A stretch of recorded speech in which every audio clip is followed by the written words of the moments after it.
Assalamualaikum warahmatullahi wabarakatuh.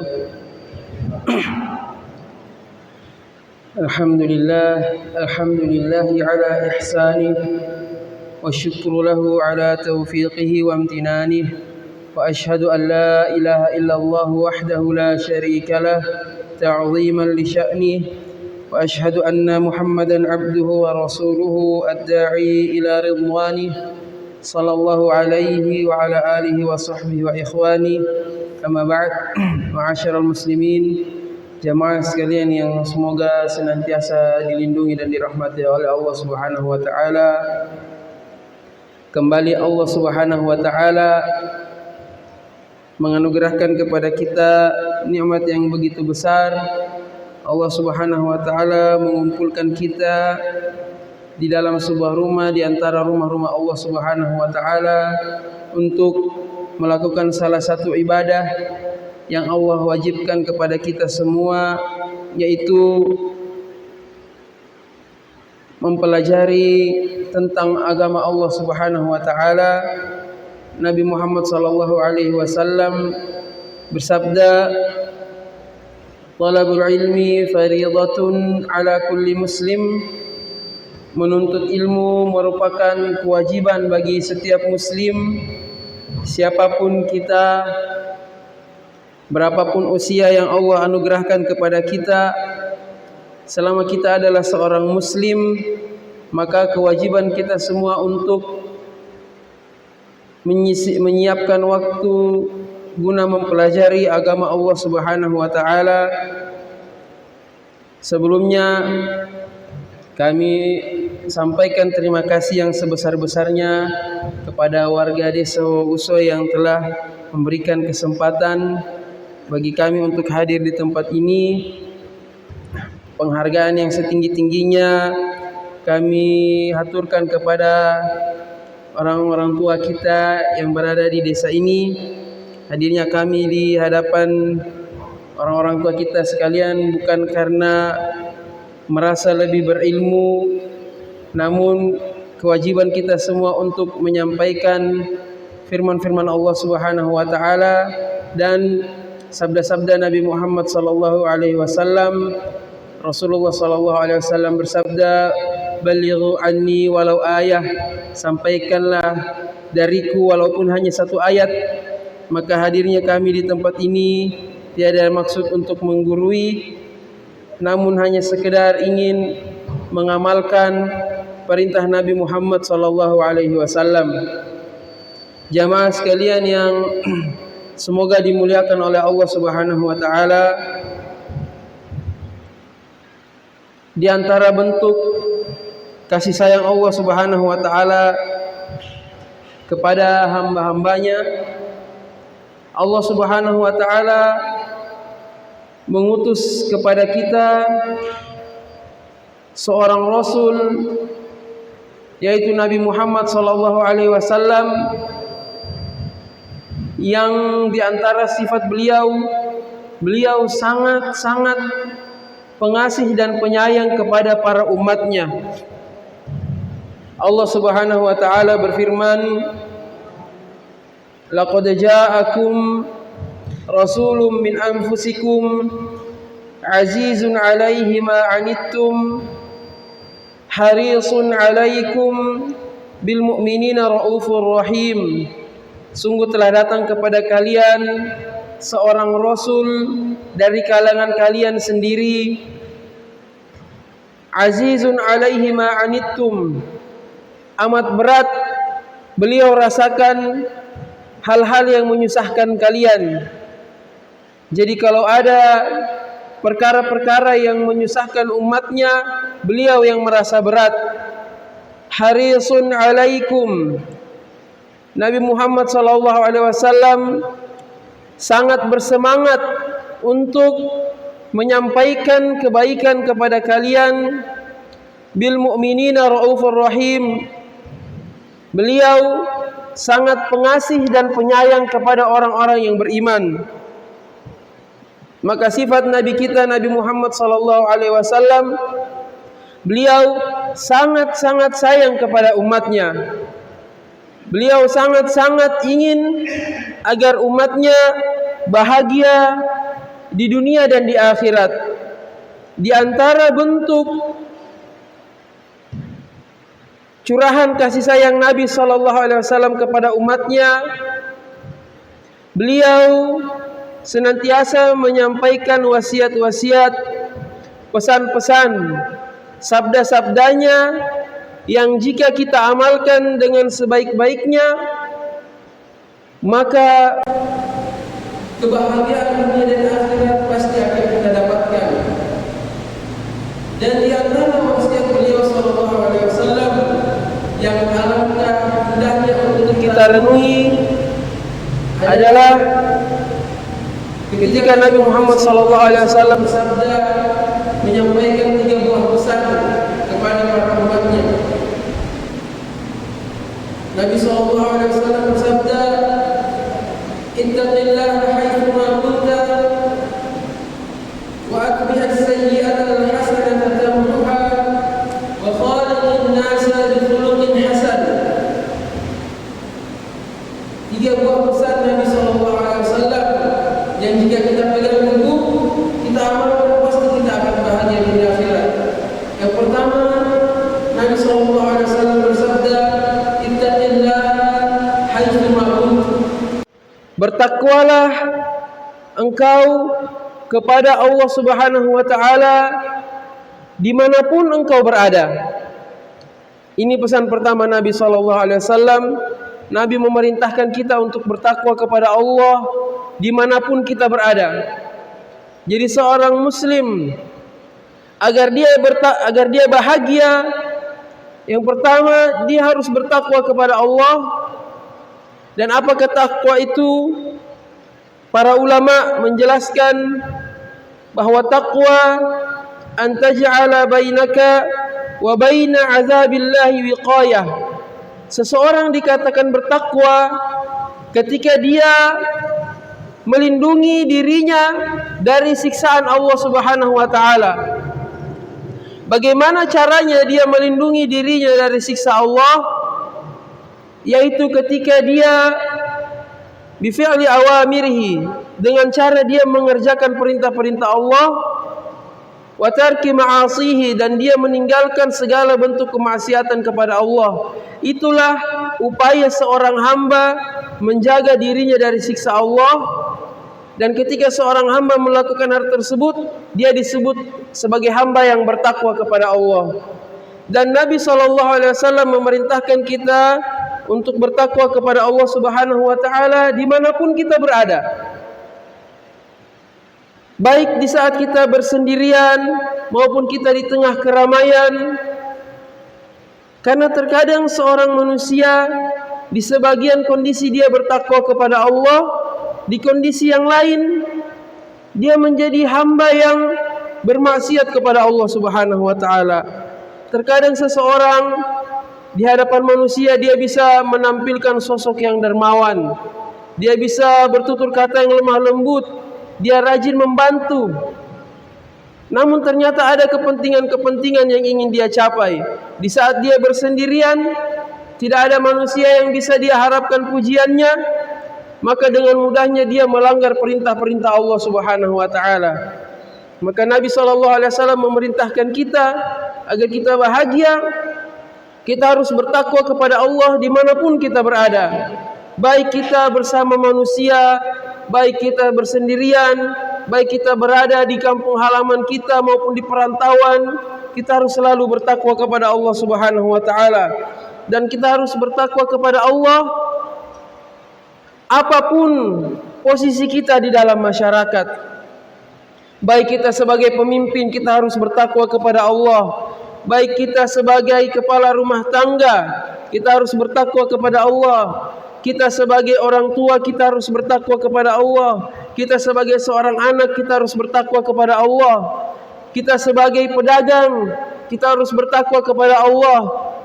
Kita sebagai pengusaha, sebagai aparat negara, dan semua kondisi kita di dalam kehidupan kita harus senantiasa bertakwa kepada Allah Subhanahu wa taala. Rasulullah sallallahu alaihi wasallam bersabda, "Kullukum ra'in kalian semua itu adalah pemimpin. Siapapun kita, hakikatnya kita adalah pemimpin. Wa kullukum mas'ulun an ra'iyatihi, dan kalian semua akan ditanyai tentang kepemimpinannya. Seorang suami adalah pemimpin bagi rumah tangganya. Di hari kiamat kelak dia akan ditanyai oleh Allah Subhanahu wa taala bagaimana dia memimpin rumah tangganya. Sudahkah dia mengarahkan rumah tangganya menuju ketakwaan kepada Allah Subhanahu wa taala atau tidak? Dan seorang istri adalah pemimpin bagi anak-anaknya. Dia akan ditanyai oleh Allah tentang bagaimana dia mengatur harta suaminya, mendidik anak-anaknya. Maka semua kita adalah pemimpin yang akan bertanggung jawab di hadapan Allah Subhanahu wa taala. Maka kita semua harus bertakwa kepada Allah Subhanahu wa taala. Ini wasiat pertama Nabi sallallahu alaihi wasallam yang jika kita amalkan sebaik-baiknya, kebahagiaan dunia dan akhirat kita akan dapatkan. Yang pertama dan paling utama adalah kebahagiaan di akhirat.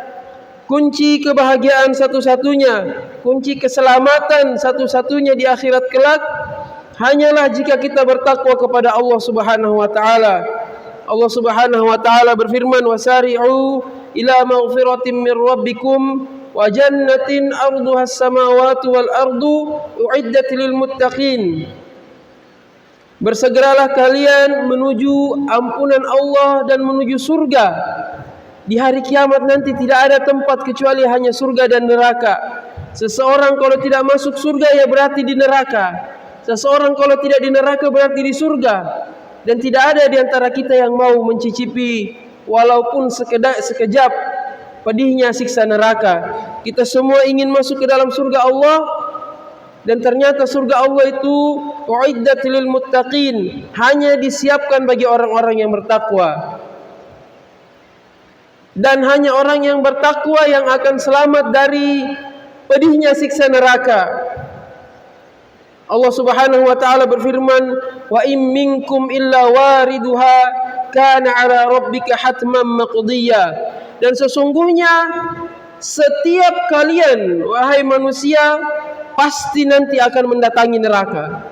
Semua manusia pasti akan mendatangi neraka. Baik dia orang kafir maupun orang beriman pasti akan mendatangi neraka. Bagaimana orang beriman mendatangi neraka? Yaitu ketika mereka melewati jembatan yang dibentangkan di antara neraka, yaitu yang sering kita istilahkan di masyarakat kita dengan jembatan Shirathul Mustaqim, yang kita harus lalui jembatan tersebut agar kita bisa sampai ke surga. Ternyata jembatan tersebut dibentangkan di atas neraka.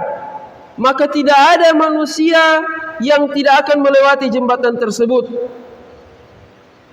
Orang beriman sampai para nabi dan rasul pasti akan melewati jembatan tersebut.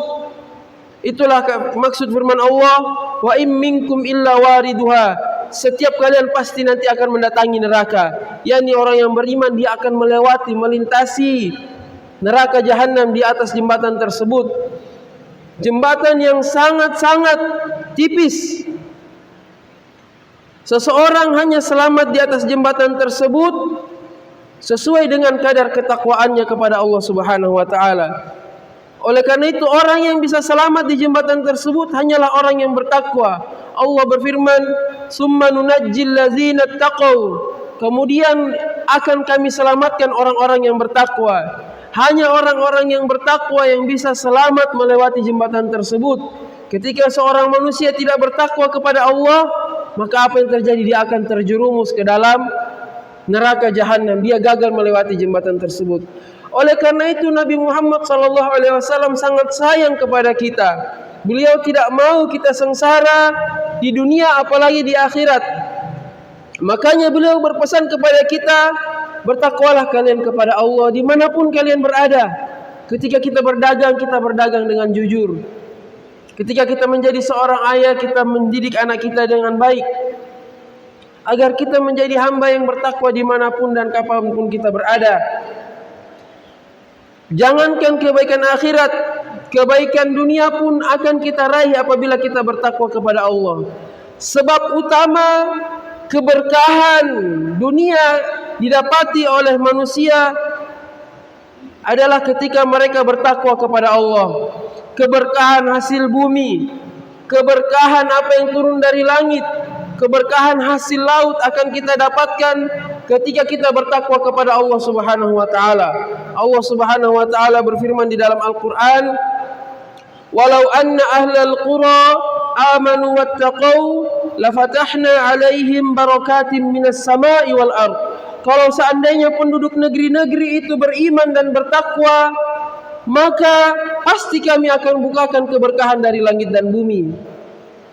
Sebaliknya, kemaksiatan kepada Allah Subhanahu wa taala adalah sebab utama musibah, bencana datang menimpa kita, dan sebab utama keberkahan hidup dicabut oleh Allah Subhanahu wa taala. Allah Subhanahu wa taala berfirman, "Ma asabaka min hasanatin faminallah." Kebaikan apapun yang kalian rasakan itu adalah dari Allah.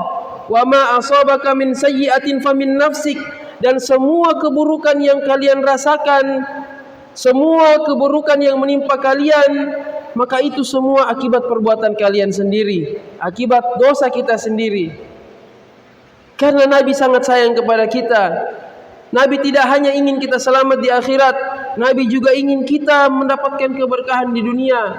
Makanya Nabi berpesan kepada kita, bertakwalah kalian kepada Allah dimanapun kalian berada, karena itu akan menjadi sebab kemakmuran, keberkahan bagi dunia yang Allah Subhanahu wa taala siapkan untuk kita. Dan inti dari ketakwaan, puncak dari ketakwaan adalah ketika seorang manusia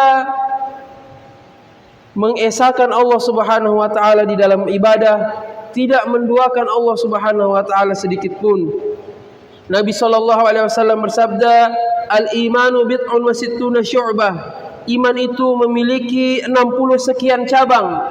A'laha qaulu la ilaha illallah. Iman yang paling tinggi, yang otomatis dia adalah ketakwaan yang tertinggi, adalah ucapan seorang hamba la ilaha illallah. Pengakuannya bahwa tidak ada yang berhak diibadahi kecuali hanya Allah satu-satunya. Oleh karena itu Allah Subhanahu wa taala berfirman, "Ya ayuhan nas, wahai manusia, u'budu rabbakum." Ibadahilah Tuhanmu, alladzi khalaqakum walladzina min qablikum. Tuhanmu yang telah menciptakanmu dan menciptakan orang-orang sebelummu, la'allakum tattaqun, agar kalian bertakwa. Fala taj'alu lillahi andada wa antum ta'lamun. Dan maka janganlah kalian menjadikan sekutu-sekutu bagi Allah, tandingan-tandingan bagi Allah, sementara kalian tahu bahwa satu-satunya yang mengatur alam semesta ini adalah Allah Subhanahu wa taala. Maka inti dari ketakwaan kita, sebab utama kita selamat di dunia dan di akhirat adalah ketika kita tidak menduakan Allah Subhanahu wa taala. Kemudian wasiat kedua Nabi sallallahu alaihi wasallam, terkadang kita sudah berusaha bertakwa semampu kita. Kita sudah berusaha menjadi pribadi yang sebaik mungkin. Tapi namanya manusia, kata Nabi SAW, kullu bani Adam khatta'un. Semua anak Adam pasti banyak berbuat salah. Dan Nabi SAW paham akan hal tersebut. Setakwa-takwanya manusia, pasti dia pernah berbuat salah dan dosa. Oleh karena itu wasiat kedua Nabi SAW, wa atbi'is sayyi'atal hasanata tamhuha. Iringilah amal-amal buruk dengan amal-amal baik. Niscaya kebaikan-kebaikan yang kalian perbuat akan menghapuskan keburukan-keburukan kalian. Jadi di antara pesan Nabi SAW bagi kita umatnya yang banyak berbuat salah dan dosa, jika kita merasa kita sering berbuat kekeliruan dan kesalahan, justru kita harus semakin banyak beramal soleh. Kenapa? Karena amal-amal soleh yang kita kerjakan akan menjadi sebab dosa-dosa kita diampuni oleh Allah Subhanahu wa taala. Allah Subhanahu wa taala berfirman, "Innal hasanati yudhibnas sayyi'at." Sesungguhnya kebaikan-kebaikan akan menghilangkan keburukan-keburukan. Amal soleh kita akan menjadi sebab dosa-dosa kita diampuni oleh Allah Subhanahu wa taala. Di antara contohnya ibadah salat. Nabi SAW bersabda kepada para sahabatnya, "Ara'aitum law anna naharon bibabi ahadikum yaghtasilu fihi kulla yawmin khamsa." Wahai sahabatku, bagaimana pendapat kalian kalau seandainya di depan rumah kalian ada sungai yang mengalir, tiap hari dia mandi di sungai tersebut 5 kali. Ma taquluna fi dzalika yubqi min danasihi syai'a? Apakah pendapat kalian? Mungkinkah jika kondisinya seperti itu masih ada kotoran yang tersisa di badannya? Bagaimana kalau seandainya di depan rumah kalian ada sungai yang mengalir, yang di situ dia mandi 5 kali sehari? Mungkinkah masih ada kotoran yang tersisa di badannya? Maka para sahabat menjawab, la yubqi min darunihi syai'a. Tidak akan ada lagi kotoran yang tersisa di badannya. Apalagi kalau sungainya seperti sungai-sungai di Wawoni ini, luar biasa airnya, jernih-jernih. Subhanallah. Para sahabat menjawab, tidak akan ada kotoran lagi yang tersisa di badannya. Maka Nabi SAW bersabda, "Fadzalika mislu shalawatil khamsi yamhu Allahu bihil khataya." Itulah perumpamaannya salat 5 waktu. Allah akan menghapuskan dosa-dosa kita dengan salat 5 waktu yang kita kerjakan. Salat bisa menjadi sebab dosa-dosa kita dihapuskan oleh Allah Subhanahu wa taala. Di antara contoh lain adalah bersedekah. Kata Nabi SAW, "As-sadaqatu tutfi'ul khati'ata kama yutfi'ul ma'un nara." Sedekah itu akan memadamkan dosa-dosa sebagaimana air memadamkan api. Sedekah bisa menjadi sebab diampuninya dosa-dosa seorang hamba. Bahkan amalan kecil pun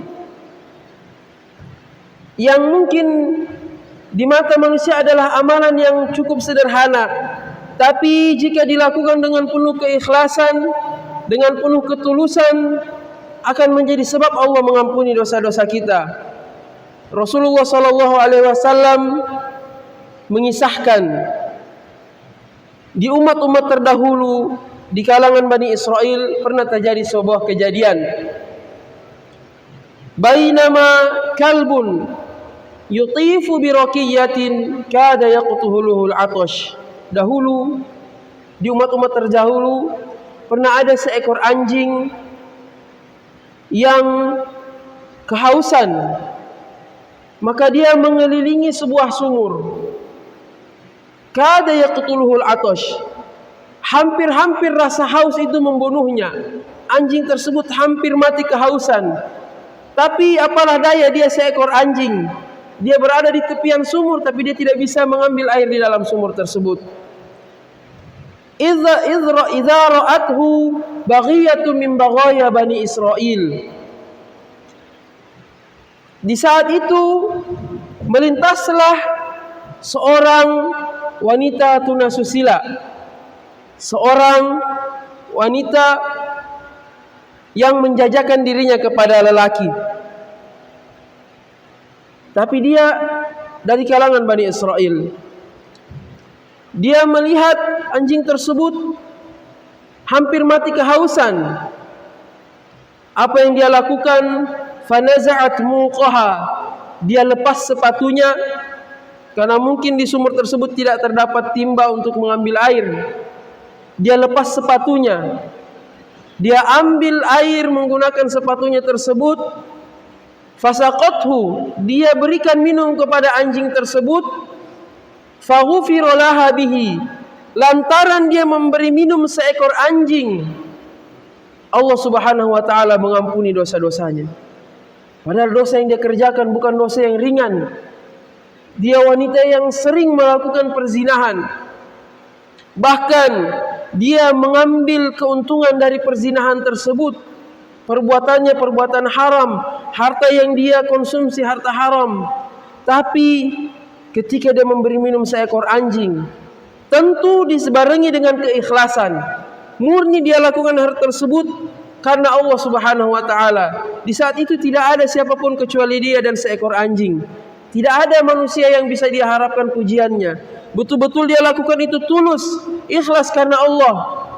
Akhirnya Allah ampuni dosa-dosanya yang begitu banyak. Innal hasanat yudhibna sayyiat.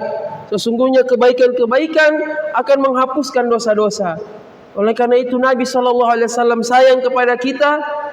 Nabi mengajarkan kepada kita bagaimana agar kita yang penuh dosa ini bisa terhapuskan dosa-dosa kita. Di antaranya wa atbi'is sayyi'atal hasanata tamhuha. Iringilah amal-amal buruk dengan amal-amal baik. Niscaya kebaikan-kebaikan yang kita lakukan akan menghapuskan kesalahan-kesalahan kita. Wasiat terakhir dari Nabi Muhammad SAW.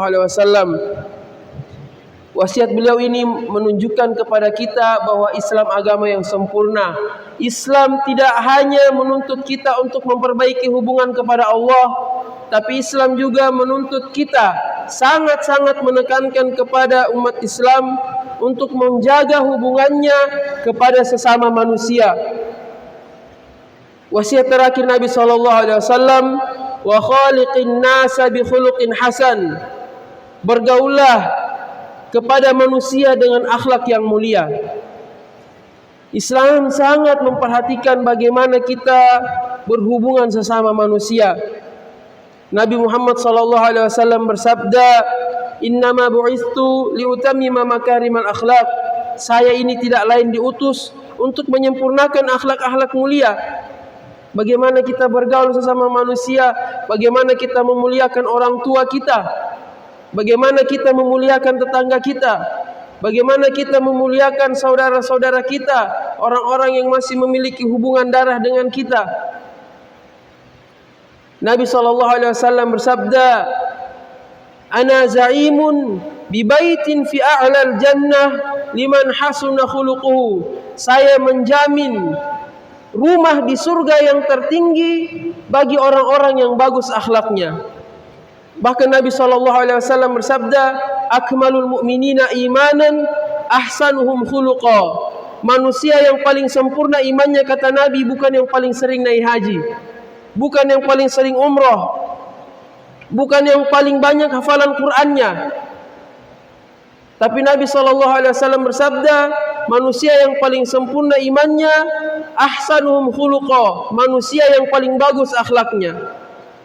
Maka jika ada seseorang, meskipun dia digelari sebagai ulama, meskipun dia menghafal Al-Quran, menghafal hadis-hadis Nabi SAW, tapi kalau ternyata akhlaknya kepada sesama manusia buruk, maka itu ciri imannya bermasalah. Karena Nabi menjelaskan manusia yang paling sempurna imannya adalah manusia yang paling baik akhlaknya. Maka akhlak sangat penting di dalam Islam. Bagaimana kita memuliakan orang tua, bagaimana kita memuliakan tetangga, orang-orang terdekat kita, bahkan kepada sesama manusia. Masih ada waktu tuh. Masih. Kita lanjutkan sedikit. Nabi SAW bersabda, "Ma min syai'in yudha'u fil mizan asqalu min husnil khuluq." Tidak ada amalan yang nanti ditimbang di timbangan amalan manusia yang lebih berat kadar kebaikannya dibandingkan akhlak yang mulia. Jadi akhlak yang mulia bukan hal yang sepele di dalam Islam. Bahkan seseorang bisa jadi hubungan vertikalnya kepada Allah, ibadahnya kepada Allah, hubungannya kepada Allah bagus, tapi dia masuk ke dalam neraka gara-gara hubungannya kepada sesama manusia rusak. Dahulu Nabi Muhammad SAW pernah ditanya, "Inna fulana ya Rasulullah," ada seorang wanita, yuksiru min salatihi, dia rajin mengerjakan solat-solat sunnah, solat tahajud rajin, puasa sunnah rajin, rajin bersedekah. Walakin fi lisanihi syai'un yu'zi jiranahu salita. Hanya sayangnya, meskipun dia rajin solat sunnah, rajin puasa sunnah, tapi lisannya itu lancang menyakiti tetangganya. Maka kata Nabi Muhammad SAW, la khaira fiha hiya finnar. Tidak ada kebaikan padanya, dia di neraka. Gara-gara menyakiti tetangganya. Oleh karena itu Nabi SAW sering memberikan wasiat kepada kita untuk menjaga hubungan kepada sesama manusia. Man kana yu'minu billahi wal yawmil akhir falyukrim dhaifahu. Barang siapa yang beriman kepada Allah dan hari kiamat, hendaknya dia muliakan tamunya. Berarti orang kalau dia tidak memuliakan tamunya, dia akan merugi di hari kiamat. Man kana yu'minu billahi wal yawmil akhir falyukrim dhaifahu. Barang siapa yang beriman kepada Allah dan hari akhir, hendaknya falyukrim jiranahu, hendaknya falyukrim jarahu, hendaknya dia muliakan tetangganya. Orang yang tidak memuliakan tetangganya, dia akan celaka di hari kiamat. Raghima anfumri'in, celaka seorang hamba, dia mendapati orang tuanya dalam keadaan tua, namun dia tidak masuk surga gara-gara hal tersebut. Betapa banyak pesan-pesan Nabi SAW kepada umatnya untuk menjaga hubungan sesama manusia. Karena Islam tidak hanya terfokus pada bagaimana hubungan kita kepada Allah, tapi Islam juga datang untuk menjaga hubungan di antara sesama manusia. Nabi SAW bersabda, ahabbun nasi ilallah anfa'uhum linnas. Manusia yang paling dicintai oleh Allah adalah manusia yang paling bermanfaat kepada sesama. Wa ahabbul a'mali ilallah, dan amalan yang paling dicintai oleh Allah, sururun tudkhiluhu ala muslim, kebahagiaan yang kau berikan kepada sesama muslim. Au takshifu anhu kurbah, atau ketika kau menghilangkan kesulitannya. Au taqdi anhu dainan, atau engkau membayarkan hutangnya. Au taqrudu anhu ju'an, atau kau menghilangkan rasa laparnya. Semua tentang akhlak, amalan yang paling dicintai oleh Allah, semua tentang kebaikan sesama manusia. Wala an amshi, kata Nabi SAW, dan seandainya amshi ma'a akhin li fi hajatin, kalau seandainya saya membantu saudaraku menyelesaikan kebutuhannya, ahabba ilayya min an a'tafika fi hadzal masjid syahran, itu saya lebih cintai daripada saya tinggal sebulan penuh di Masjid Nabawi untuk beribadah.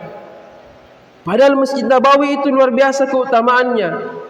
Seseorang solat sekali di Masjid Nabawi itu setara dengan 1000 kali solat di masjid biasa. Tapi Nabi Muhammad SAW lebih cinta, lebih memilih untuk membantu saudaranya menyelesaikan urusannya. Saking besarnya pahala membantu sesama muslim, saking mulianya akhlak di dalam Islam, saking agungnya kedudukan akhlak di dalam Islam. Maka 3 kunci utama seseorang bisa merasakan kebahagiaan dunia akhirat. Yang pertama, dia bertakwa kepada Allah, dan inti dari ketakwaan adalah bertauhid, tidak menyekutukan Allah Subhanahu wa taala, tidak beribadah kepada selain Allah. Yang kedua, kita manusia yang penuh dosa. Jika kita merasa kita banyak melakukan kesalahan, kita harus semakin banyak melakukan amal soleh, karena amal soleh kita itu akan menyebabkan dosa-dosa kita dihapuskan. Dan yang terakhir, jika kita ingin timbangan amal kebaikan kita berat di akhirat kelak, maka kita harus memperbaiki akhlak kita kepada sesama manusia. Aksaru ma yudkhilun nasal jannah taqwallah wa husnul khuluq. Hal yang paling banyak memasukkan manusia ke dalam surga adalah bertakwa kepada Allah dan berakhlak mulia. Pintu paling besar seseorang masuk surga adalah salah satunya akhlak yang mulia. Wa aktsaru ma yudkhilun nasan nara al-famu wal faraj. Kejahatan, kemaksiatan yang paling banyak memasukkan manusia ke dalam neraka adalah berkisar di antara mulut dan kemaluan. Dosa yang paling banyak memasukkan manusia ke dalam neraka, di antaranya adalah dosa mulut, memfitnah, menggunjing, adu domba, perkataan dusta, dan semuanya kebanyakannya kembali ke masalah akhlak kita dalam bertutur kata. Ma'asyiral muslimin, jamaah yang semoga dimuliakan oleh Allah Subhanahu wa taala, inilah sedikit yang bisa kita sama-sama renungkan di malam hari ini. Semoga Allah Subhanahu wa taala memberikan kita kebahagiaan dan keberkahan di dunia dan di akhirat. Lebih dan kurangnya mohon dimaafkan. Sallallahu wasallam wa baraka ala nabiyyina Muhammad. Subhanakallahumma wa bihamdik asyhadu an la ilaha illa anta astaghfiruka wa atubu ilaik. Assalamualaikum warahmatullahi wabarakatuh.